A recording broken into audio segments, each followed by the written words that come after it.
يحمل أثقالكم إلى بلد لم تكونوا بالغيه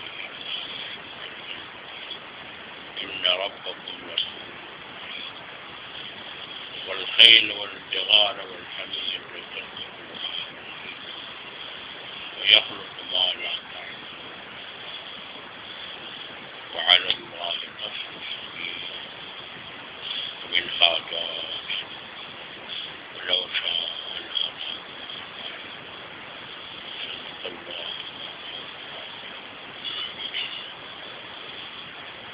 اللہ تعالیٰ ان آیات مبارکہ کے اندر سب سے پہلے انسان اپنی حقیقت کی طرف متوجہ کرنا چاہتے ہیں کہ اے انسان تم اپنی حقیقت کو پہچان لو تو پھر تم کیا صحیح انسان بن جاؤ.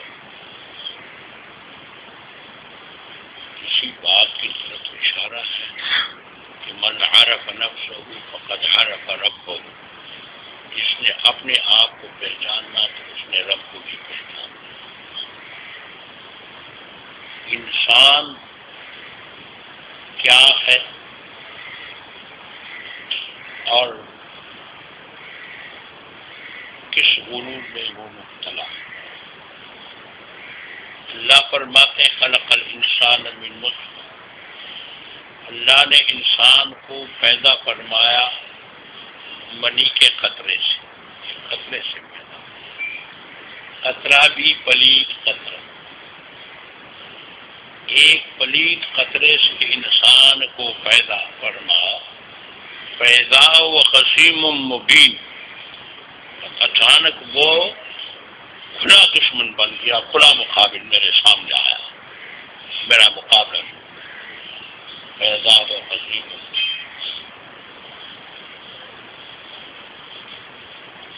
منی کے نطفے سے پیدا ہوا ہے. اب اپنی حقیقت کو نہیں دیکھتے کہ میں کیا ہوں. اب وہ اپنے نشے میں اتنا آ گیا کہ خدا کے مقابلے میں آیا. پیدا ہو خصیم.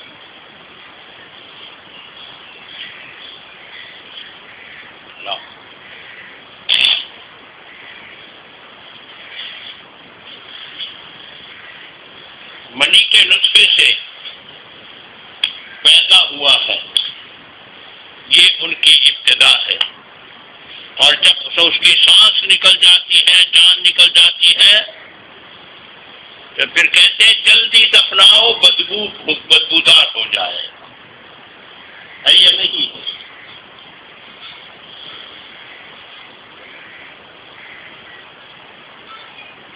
اور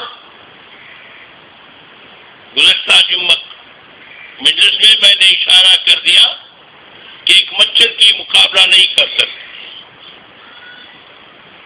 دیکھتے نہیں دیکھو ایک مچھر کا مقابلہ نہیں کر سکتے. نشہ کتنا ہے, غرور کتنا ہے. ابتدا منی کے نطفے سے اور انتہا جب اس کی جان نکل جاتی ہے تو کہتے جلدی دفناؤ بدبودار نہ ہو جائے, تعفن پیدا نہ ہو. اس کے ابتدا میں بھی سبق ہے, اس کے انتہا میں بھی سبق ہے.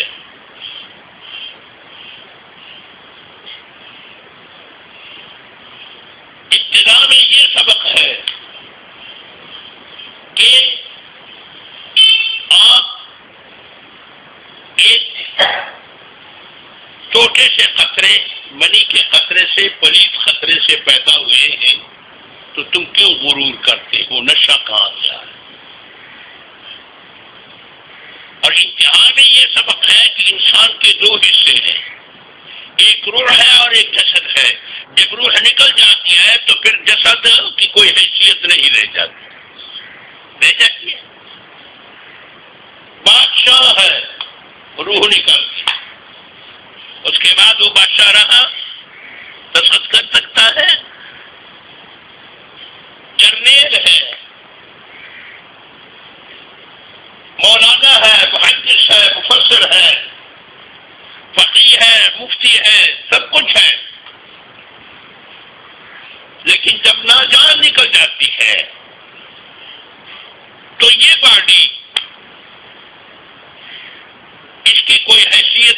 نہیں رہ جاتے.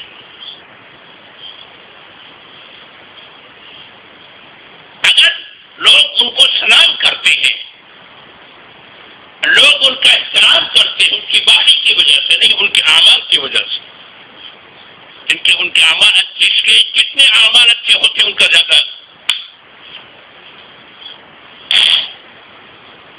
اس کے لاش کی بھی قدر کی جاتی ہے. لیکن جس کے اعمال اچھے ہوں.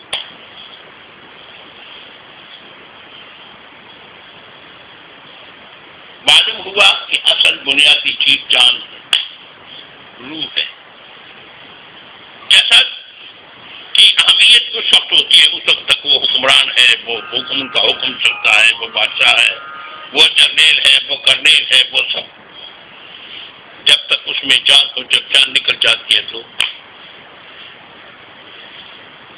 بزرگ فرماتے ہیں کہ باڈی کی مثال ایسی ہے جیسے کہ سواری، اور روح کی مثال ایسی جیسے کہ سوار. دوسری مثال یہ دیتے ہیں کہ بدن کی مثال ایسی ہے جیسے پنجرا، اور روح کی مثال ایسی ہے جیسے اس کے اندر پرندہ.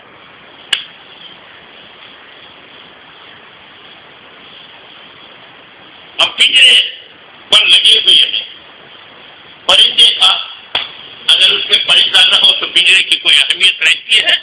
نہیں رہتی.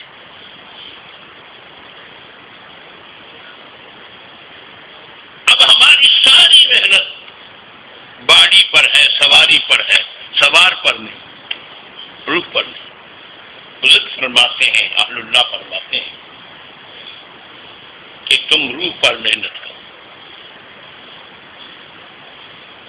اور جیسا کہ جسم کے لیے غذا کی ضرورت ہے، کھانے پینے کی ضرورت ہے، اسی طرح روح کے لیے بھی غذا کی ضرورت ہے. جیسے جسم کے لیے غذا کی ضرورت ہے تو اسی طرح روح کے لیے بھی غذا کی ضرورت ہے. جسم کے لیے کھانے پینے ان چیزوں کی ضرورت ہے یا نہیں ہے؟ اس کے کمانے کے لیے ہم رات دن ایک کر چکے ہیں. دین قربان کر دیا، ایمان قربان کر دیا، بچوں کو لندن بھیج دیا، امریکہ بھیج دیا. نماز نہیں پڑھتا، دین نہیں سمجھتا، پیسے کماتا ہے. جی بڑے اچھے حالات ہیں، پیسے آتے ہیں. میرا ایک بیٹا امریکہ میں ہے، دوسرا برطانیہ میں ہے، تیسرا فرانس، تھائی لینڈ میں ہے، فرانس جگہ ہے. خوش ہو رہا ہے، پیسے آ رہے ہیں. یہ نہیں پوچھتا کہ نماز پڑھتا ہے یا نہیں پڑھتا، روزہ رکھتا ہے یا نہیں رکھتا، حرام کماتا ہے حلال کماتا ہے. پیسے، اور یہ پیسے کس چیز کی؟ بدن کے پنجرے کی حفاظت کے لیے ہے یا نہیں ہے؟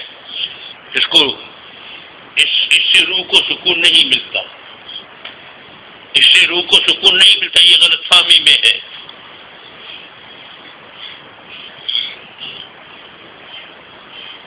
کوٹی بھی ہو، کار بھی ہو، پیسے بھی ہو، جب درد اور بخار ہو تو تمہیں چین آئے گا؟ نہیں آئے گا. اور سادہ جھونپڑی ہو مگر صحت ہو تو سادہ جھونپڑی میں کیسے نیند اور آرام سے سوئے؟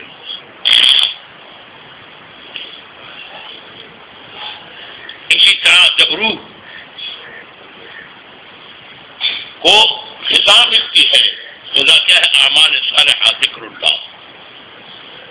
جب روح کو غذا ملتی ہے تو روح تازہ ہوتا ہے. جب روح تازہ ہوتا ہے تو روح کو سکون ہوتا ہے. جب روح کو سکون ہوتا ہے تو کچھ بھی نہ ہو تو وہ خوش ہو.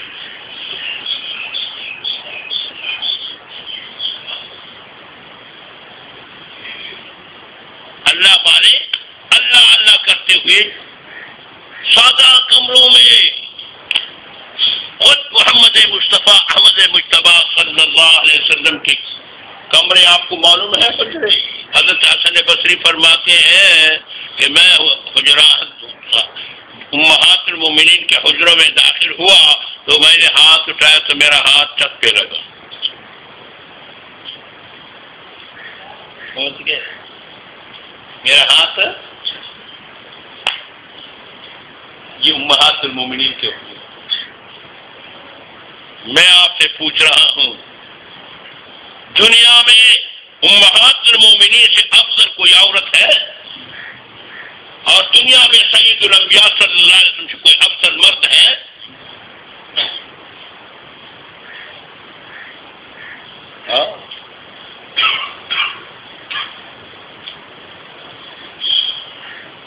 غلط فہمی میں بیٹے کو جہنم کے لیے تیار کر رہے ہیں، بیوی کو جہنم کے لیے تیار کر رہے ہیں، خوش عیش، اعلیٰ سہولتیں میسر اور پھر اس کے ساتھ گناہ بھی میسر، ایک سینما گھر بھی میسر، انٹرنیٹ بھی میسر جس پر دنیا کی بے حیا فلمیں دیکھتے ہیں، ٹی وی میسر، انٹرنیٹ میسر، گھر میں سینما بھی میسر، لیکن نماز کا اہتمام نہیں، ذکر کا اہتمام نہیں، تلاوت کا اہتمام نہیں. جنات ہے، گھر میں سرخ قطرے پڑتے ہیں، خون کے دبے پڑتے ہیں، فلان پڑتے ہیں، فان پڑتے ہیں، فلان پڑتے ہیں. ارے اللہ کے بندو، تم قرآن کی تلاوت تو کرو. بزرگوں نے لکھا ہے کہ جس گھر میں قرآن کی تلاوت کا اہتمام ہوتا ہے اس گھر میں جنات نہیں رہ سکتے، وہ چلے جاتے ہیں. اور اگر رہیں گے تو وہ مسلمان جنات ہوں گے، ان کو قرآن سے محبت ہوگی، وہ آپ کو تکلیف نہیں دیں گے. شریک رہ نہیں سکتے اور مسلمان تکلیف دے نہیں سکتے. سمجھ گھر میں ذکر نہیں، تلاوت نہیں، پھر قطرے پڑھتے ہیں، پھر یوں پڑھتے ہیں، پھر یوں پڑھتے ہیں، پھر یوں ہو گیا، پھر وہ کیا ہے؟ کیسے تھے اللہ والے؟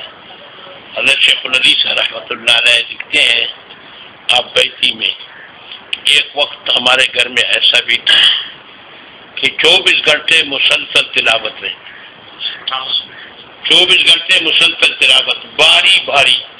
مثلاً گھر میں عورتیں اور مرد تقسیم، 1 گھنٹہ یہ تلاوت کرے، پھر یہ سوئے گا، پھر یہ اس کو اٹھائے گا، پھر یہ تلاوت کرے گا 1 گھنٹہ، پھر یہ سوئے گا، پھر اس کو اٹھائے گا، پھر یہ سوئے گا، پھر اس کو اٹھائے گا. اس طرح باری باری 24 گھنٹے مسلسل تلاوت رہے.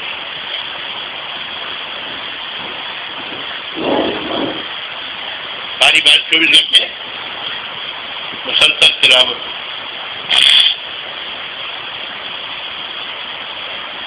تو آپ خود سوچیں کہ اس گھر میں سکون ہوگا یا نہیں ہوگا؟ یقیناً ہوگا. سمجھ گئے؟ مسئلہ کہ سکون روح کو جب ملتا ہے، اور روح کو سکون کیسے ملے گا؟ روحانی رضا. اور روحانی رضا کیا ہے؟ ذکر اللہ ہے، تلاوت ہے، عبادت ہے. یہ روح کی رضا. اب جو اصل ہے، جو پرندہ ہے، اس کے لیے نیا غذا میسر نہیں. جو پنجرا ہے اس کو ہم حسین بناتے ہیں، کبھی اس پر گرا آتا.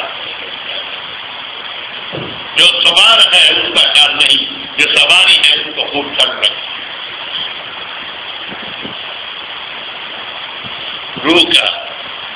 روح کی غذا کا اہتمام، روح کی غذا کا اہتمام. اسی مجلس میں اس نقطے کی طرف متوجہ ہو. انسان کے اندر 2 قیمتی چیزیں ہیں، ایک دل ہے اور ایک روح ہے.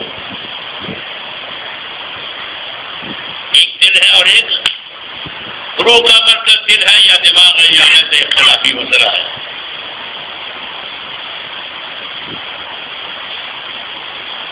تو دل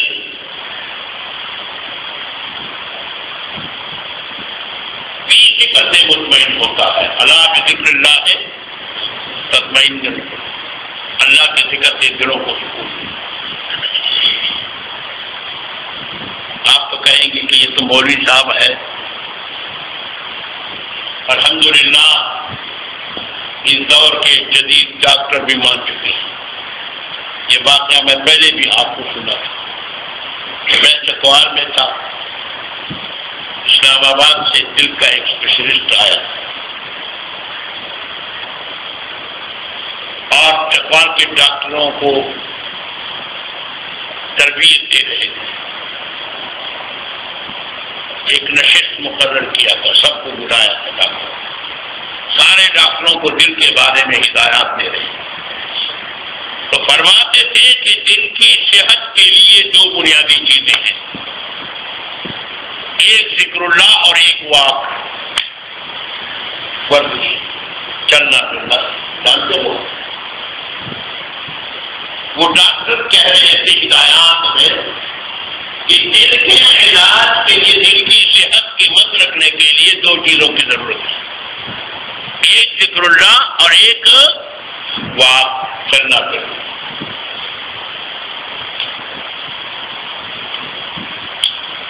اللہ ہمیں سمجھتا ہوں، کیونکہ ذکر اللہ سے دل کو اطمینان اور سکون ملتا ہے، اور جب دل کو سکون ملتا ہے تو پھر ان کو بیماریاں کم لگتی، اور جب دل پریشان ہو جاتا ہے تڑپنے لگ جاتا ہے.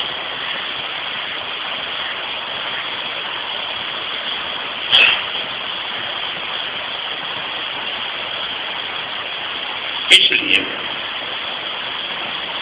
اللہ تعالیٰ انسان کو اپنی حقیقت کی طرف متوجہ کرتا ہے کہ اے انسان، تو کیوں غرور میں ہو؟ تمہاری پیدائش نطفے سے ہے اور پھر تم میرے مقابلے میں آئے. پیدا ہو وسیم ہو، تم میرے مقابلے میں آئے. آیا یا نہیں آیا؟ خدا کا مقابلہ یہی ہے کہ خدا کے احکامات سے بغاوت، خدا کے احکامات سے بغاوت. یقین جانیے پنجاب کی تو یہ کیفیت ہے کہ اگر دیہاتوں کو ساتھ ملایا جائے تو 80% لوگ بے نمازی. دیہات میں تو تقریباً 95% لوگ بے نمازی.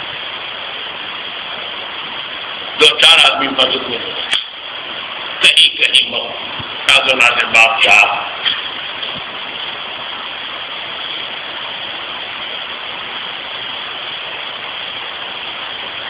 ہمارے بزرگ مرحوم حضرت مولانا فضل احمد صاحب نقش مدینہ پر اللہ عمر صدور فرمایا کرتے تھے کہ دوسرے گناہ وہ جرائم ہے، اور نماز کا توڑنا یہ بغاوت ہے خدا کی حکومت. ایک جرم ہوتا ہے، مجرم ہوتا ہے، حکومت کی قانون شکنی کر لیتا، اور ایک یہ ہے کہ حکومت کو تسلیم نہیں کرتا. جو نماز نہیں پڑھتا، اللہ کے سامنے سے دریز نہیں ہوتا، وہ حقیقت میں خدا کی حکومت کو تسلیم نہیں کرتا، وہ خدا کا باغی ہے.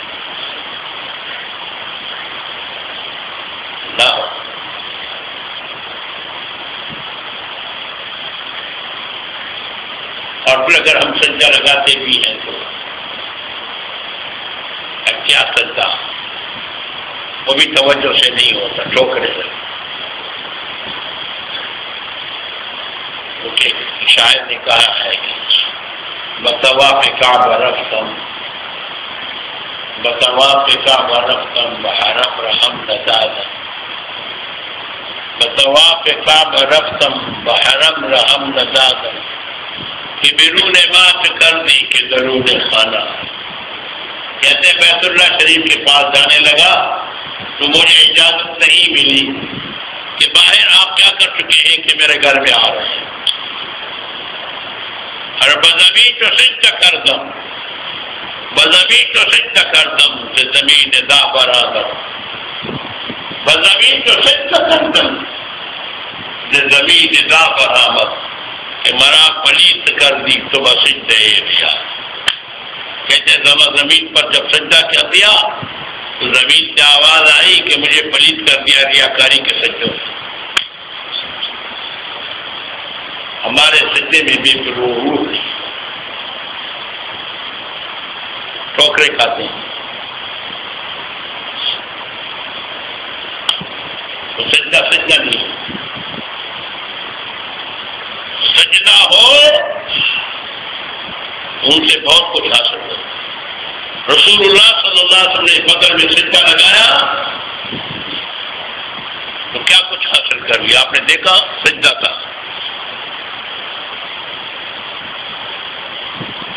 صدیق آیا یا رسول اللہ سر اٹھاؤ